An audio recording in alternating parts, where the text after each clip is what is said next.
اپنے مدرسوں کی قدر کرو، اپنے بچوں کو مدرسہ پڑھاؤ اور اتنا پڑھاؤ کہ وہ یقین سیکھ سکے۔ جو آخری بات کرنے چلا رہا ہے، اگر علم ہوگا اللہ کا خوف، اللہ کی خشیت ہوگی اور یقین مضبوط ہوگا، اللہ دیکھ رہا ہے، بس اس کی بات پوری ہوتی ہے، اللہ دیکھ رہا ہے۔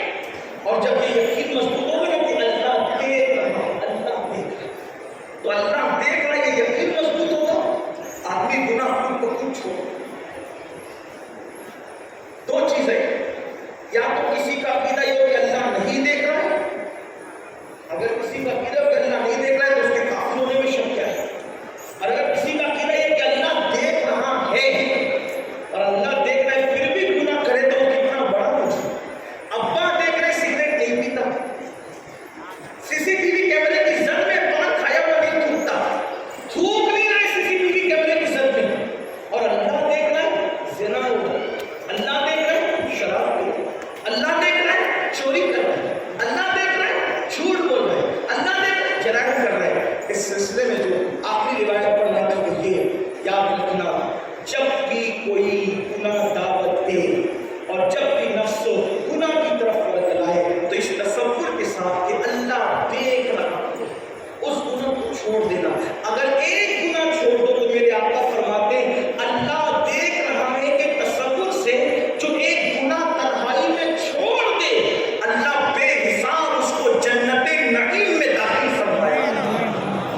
اور ایک روایت تو یہ ہے، ایک مرتبہ کا واقعہ ہے، یہ روایت حضور کو بہت پسند تھی، واقعہ بھی پسند تھا، کم و بیش 7 مرتبہ ابن عمر کہتے کم و بیش میں نے 7 بار سنا، جبکہ میں بچہ تھا، بچپنے میں نے اتنا سنا تو بڑوں میں کتنا سنا ہوگا کہ میرے آقا علیہ السلام نے فرمایا بنی اسرائیل میں ایک جوان تھا، اس کا نام کفل تھا، اور کفل اتنا پاپی اور مجرم تھا کہ اس کو کوئی خوف ہی نہیں تھا، کوئی خوف نہیں، پاپ کرتا تھا، جرائم کرتا تھا، گناہ کرتا تھا، بلکہ اگر بطور مفہوم عرض کیا جائے سمجھانے کے لیے تو اس کو زنا کا اتنا شوق تھا کہ ہر دن اس کے بستر پر کوئی نیا حسن چاہیے تھا، اور مانتا تھا وہ، اس لیے اس کے لیے اس کوئی مشکل کام نہیں تھا۔ ایک دن کفل اپنا شکار ڈھونڈنے کے لیے نکلا کہ کوئی خوبصورت لڑکی کو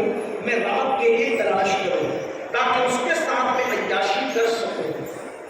تو وہ جیسے ڈھونڈنے نکلا تو دیکھا سامنے سے ایک خوبصورت لڑکی آ رہی، خوبصورت لڑکی آ رہی، اور اس کو ہے پیسوں کی ضرورت، اور وہ محلے کے شریف لوگوں سے قرضہ مانگ رہی ہے، لیکن کوئی بندہ اس کو قرضہ دیتا نہیں تو اس کی مدد کرتا ہوں۔ کفل نے سوچا مجبور ہو کر آئی ہے، آج اس کی مجبوری کا میں پورا فائدہ اٹھاؤں۔ کفل کے قریب آئی، کفل نے کہا کیا بات ہے؟ لڑکی نے کہا کچھ پیسوں کی ضرورت ہے، قرض مانگ کے کوئی دیتا نہیں۔ کفل نے جتنی ضرورت تھی اس سے بہت زیادہ اس کی جھولی میں ڈال دی۔ جب اس کی جھولی میں کئی سکے پڑے ضرورت سے زیادہ تو اس نے دامن سمیٹ کر تشکر کی نگاہ سے کفل کو دیکھا۔ کہتے ہیں کہ انسان احسان کا بندہ ہوتا ہے، جب تشکر کی نگاہ سے کفل کو دیکھا تو کفل نے کہا اتنا بڑا احسان کر کے لڑکی تجھ سے کچھ نہیں مانگتا، بس اتنا چاہتا ہوں کہ چند لمحے میرے گھر چل کے میرے ساتھ بیٹھ جا۔ لڑکی انکار نہ کر سکی اور چلی گئی۔ آگے بات بڑھانے سے پہلے چند جملے دل کے درد کے طور پہ پیش کرنا چاہتا ہوں۔ ہم لوگ قوم اور ملت کے ٹھیکیدار بن گئے ہیں۔ جب قوم کی کوئی بیٹی کسی مشرک اور کسی پیر کا مذاق اڑانے والے کے ساتھ بھاگتی ہے تو ہم ایک دوسرے کو ویڈیو شیئر کرتے ہیں، بھاگ گئی بھاگ گئی بھاگ گئی۔ کیا اس کے ہم ذمہ دار نہیں ہیں؟ جب وہ غربت کی چکی میں پس رہی تھی ہم کہاں تھے؟ جب اس کے سر پہ دوپٹہ نہیں تھا ہم کہاں تھے؟ جب اس کی شادی کا انتظام نہیں ہو رہا تھا ہم کہاں تھے؟ جب وہ اپنے باپ پر بوجھ بنی ہوئی تھی ہم کہاں تھے؟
تیری کسی نے مدد نہیں کی تو کس سے ڈرنے؟ مرنے والوں سے۔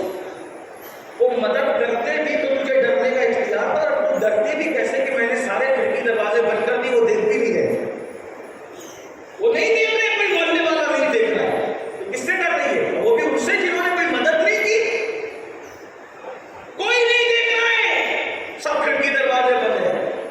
لڑکی نے کب کبھی والی آواز میں کہا کہ فل میں جانتی ہوں کہ تو جو گناہ میرے ساتھ کرنا چاہتا ہے وہ تو پہلی بار نہیں کر رہا ہے، یہ گناہ تو روز کرتا ہے، تیرے لیے روز کا ہی ہے، لیکن آج سے پہلے یہ گناہ بدکاری کا میں نے کبھی نہیں کیا، اور میں